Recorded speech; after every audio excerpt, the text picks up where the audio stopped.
Halo Sobat Indie, ketemu lagi di channel Indie Driver dan kali ini saya akan bercerita tentang sebuah mobil mewah tapi murah.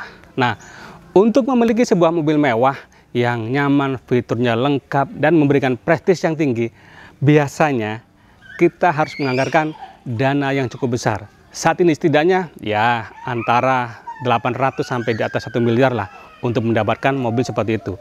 Tapi kalau Anda mau berkompromi dengan mobil yang lebih tua, Anda bisa mendapatkan semua kriteria tersebut. Dan ini dia salah satu mobil yang saya sebutkan tadi, mobil mewah, mobil nyaman, fiturnya berlimpah dan memiliki prestis yang tinggi tetapi harganya murah. Ini adalah Toyota Harrier generasi kedua atau XU30 yang ini produksi tahun 2008. Harrier generasi kedua ini masuk ke Indonesia awalnya melalui importer umum dan itu mulai tahun 2003 sampai tahun 2013 sebelum akhirnya diperbarui dengan Harrier generasi ketiga. Kalau bicara model, ini umurnya di atas 10 tahun, tapi modelnya masih terlihat keren, terlihat mewah, dan memberikan prestis yang tinggi. Bukan mobil kaleng-kaleng. Kaleng sih, tapi tebal. Kita lihat modelnya cukup gagah. Harrier itu nama sebuah burung, dan kalau Anda lihat logo di depannya, ini adalah logo sebuah burung, bukan logo Toyota. Grillnya vertikal dan ini memberikan kesan yang elegan dan cukup gagah. Lampunya, nah ini lampunya cukup oke pada zamannya dan dia adaptif. Ketinggiannya termasuk ketika berbelok itu dia bisa berbelok. Ini hal yang oke. Tapi semuanya masih bohlam biasa ya. Bumpernya cukup menonjol ya. Jadi kalau misalkan ya terjadi benturan, ya ada penahannya. Karena fungsi bumper itu adalah untuk menahan benturan.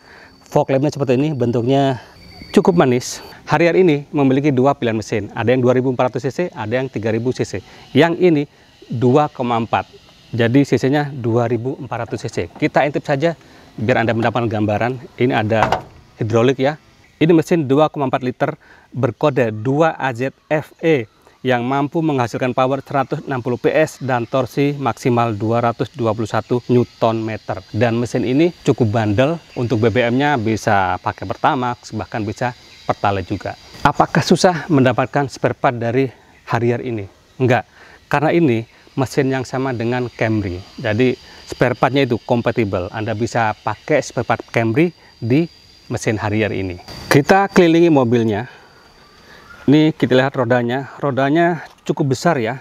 Ini menggunakan velg ring 18 dengan profil ban 235/55. Untuk pengereman tentu saja sudah ada disc brake ya, ada ABS, ada ABD, ada pokoknya lengkap lah untuk fitur-fitur itu karena ini mobil yang salah satu yang terlengkap, termewah, tercanggih pada masanya.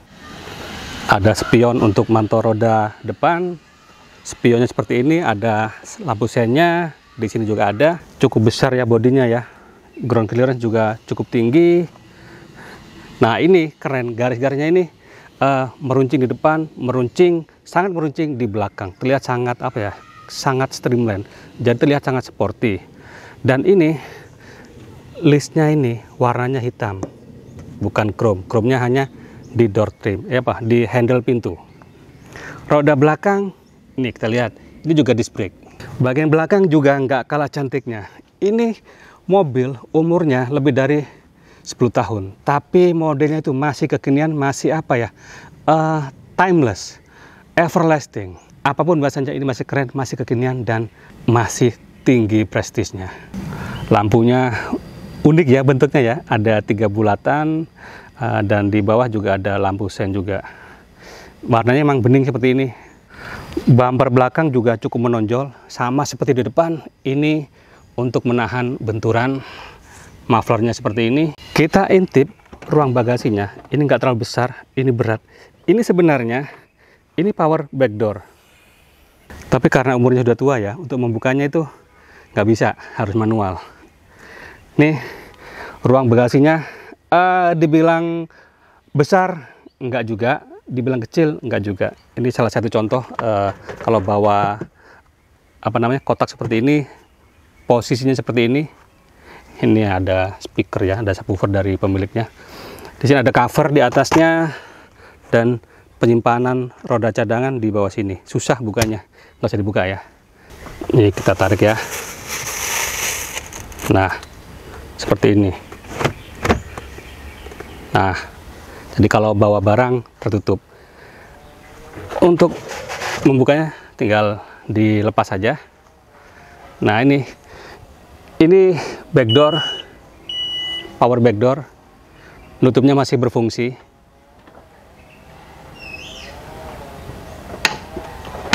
Nah, udah nutup, dan di atas ini ada roof spoiler dan ada high mount stop lamp. Untuk kaca belakang tentu saja ini sudah ada defogger ya. Dan antenanya masih antena biasa. Ini joknya, jok di baris kedua atau di belakang, ini sangat nyaman, berbahan kulit. Ini wow, ini sangat nyaman, bisa menopang badan saya dengan sangat nyaman dan rileks, membuat saya terbuai. Ini berbahan kulit. Ini fleksibilitasnya bisa diatur ya, maju mundurnya, termasuk bisa reclining. Oke banget, sangat nyaman. Dan di sini ada armrest. Nah, armrestnya ini bisa dibuka lagi. Ada tempat penyimpanan. Ada pula buat cup holder. Jadi cukup lengkap. Kalau Anda naruh sesuatu di sini, naruh minuman di sini, ini bisa menahannya dengan sangat baik. Cukup lega, bisa dibilang sangat lega lah. Headroom juga ya seginian, saya tingginya 168 cm. Door trimnya ini berbahan empuk ya, bener-bener mewah. Oh ya, tadi di sini ini ada wood panel ya di armrestnya. Di armrest door trim ini juga ada wood panelnya. Ini lengkap ya, bisa buat ada asbak, ada penyimpanan di bawahnya. Ini tambahan dari pemiliknya. Di belakang kursi depan ini juga ada tempat penyimpanan. Ada AC di bawahnya, dan ini ada panoramic sunroof cukup besar. Ini posisinya saya buka biar agak terang ya. Jadi di belakang sangat mewah, sangat nyaman, membuat kita bisa menikmati perjalanan dengan sangat oke. Di depan juga nggak kalah mewahnya. Ini benar-benar mewah ya. Dashboardnya, bahannya itu, wah ini ramai sekali barangnya. Bahannya lembut, empuk, semuanya full. Ini setirnya, ini berbahan kayu, perpaduan kayu dan kulit. Dan ini oke-nya lagi, kalau kita masukkan anak kuncinya, belum smart key ya, belum keyless. Kalau kita masukkan, kling, nah dia akan muncul, menjorok keluar. Jadi ketika kita tarik kuncinya, dia akan ke atas dan ke dalam. Ini untuk memberikan space bagi kita ketika mau keluar. Dan ini oke-nya lagi, ini setirnya ini sudah tilt dan teleskopik, tapi elektrik, tinggal diatur tuh. Tuh, termasuk teleskopiknya. Jadi ini hal yang oke sekali. Di sini ada pengaturan yang terhubung dengan head unit ya. Lampunya auto, wipernya belum auto, tapi pilihannya banyak.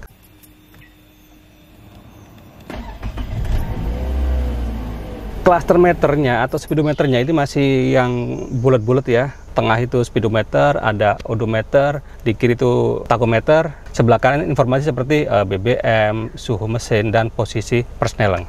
Kita ke joknya dulu. Ini joknya wah, sangat nyaman, nggak kalah nyaman dibanding belakang, malah lebih nyaman ini. Kenapa? Karena ini bentuknya lebih lebih ergonomis. Dan di sini ada armrest di sebelah kiri. Ini juga elektrik, bisa diatur. Tuh, maju mundur, sudut kemiringannya, tinggi rendahnya, recliningnya, termasuk ada untuk lumbar support, bisa diatur. Ini oke sekali. Dan ini kursi ini ada pemanasnya, tombolnya di sini. Ada dua, kanan dan kiri. Kita ke tengah ya. Head unitnya seperti ini. Ini karena sebuah mobil CBU, jadi informasinya itu dalam bahasa Jepang, ada Inggrisnya, tapi sebagian besar bahasa Jepang. Ini ada outside temperatur, ada informasi bahasa Jepang semua. Ini apa nih? Ini ada konsumsi BBM, ada jarak tempuh, apa ya bahasanya, bahasa Jepang. Dan ini AC-nya, ini dual zone. Ada defogger, kaca depan dan belakang. Persneling seperti ini, shiftingnya perpaduan kayu dan kulit. Ini automatic transmission, ada untuk fitur untuk salju. Nah, di sini konsol tengah ini wood panelnya cukup menonjol, cukup dominan. Penyimpanan di sini tinggal pencet saja seperti ini, bisa buat cup holder. Dan di sini, tapi ini barangnya banyak ya, agak mengganggu. Ini banyak kabel-kabel. Ini ada penyimpanan di tengah, walaupun posisinya di bawah ya. Nutupnya tuh tinggal pencet. Nah, dia akan nutup, tapi diketahan sama kabel. Ngebukanya tinggal pencet lagi. Door trim sama. Ini bahannya empuk semuanya, termasuk armrest ini. Ini kacanya all auto power window. Dari depan, belakang, kanan, kiri, semuanya all auto power window. Di bawah ada penyimpanan ini bisa ditarik ya. Kita ke atas, ini sun visornya, ini ada cermin, nggak ada lampu ya. Ini masih manual, tapi oke lah, ada penyimpanan kacamata, lampu kabinnya seperti ini, sudah LED loh pada zamannya. Oke sekali, ini buat nutup sunroofnya.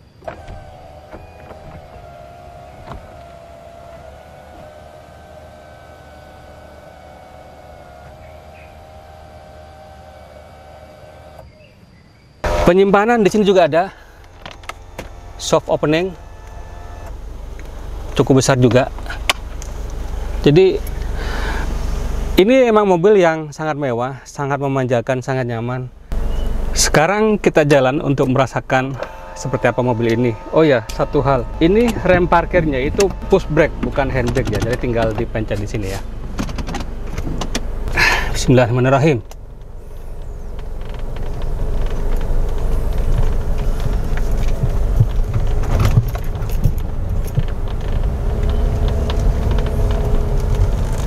Berada di balik kemudi dari Toyota Harrier ini terasa sangat nyaman. Joknya sangat nyaman, suspensinya itu empuk. Ini nyamannya itu setara atau sekelas dengan sedan. Apalagi kalau misalkan joknya itu dimentokin ke bawah, diturunin ke bawah. Tuh, ini posisinya senyaman sedan.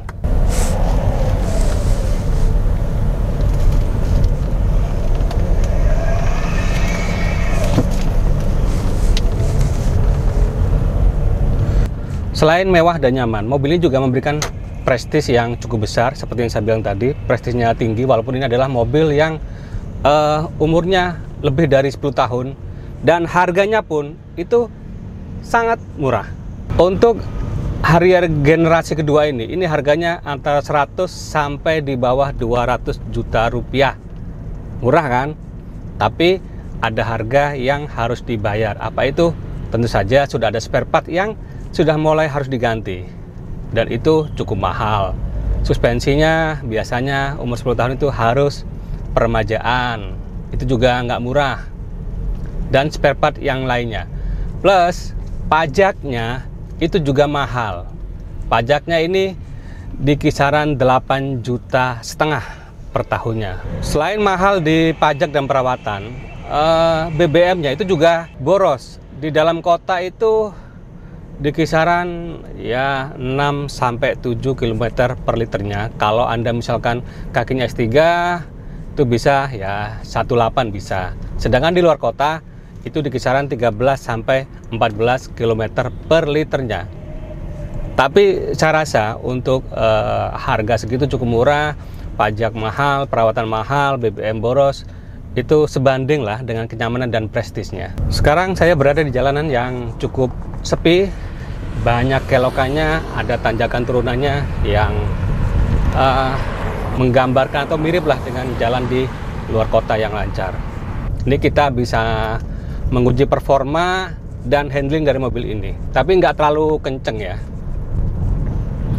Untuk performa mesin yang tipe 2,4 ini sedikit kurang ya performanya ya.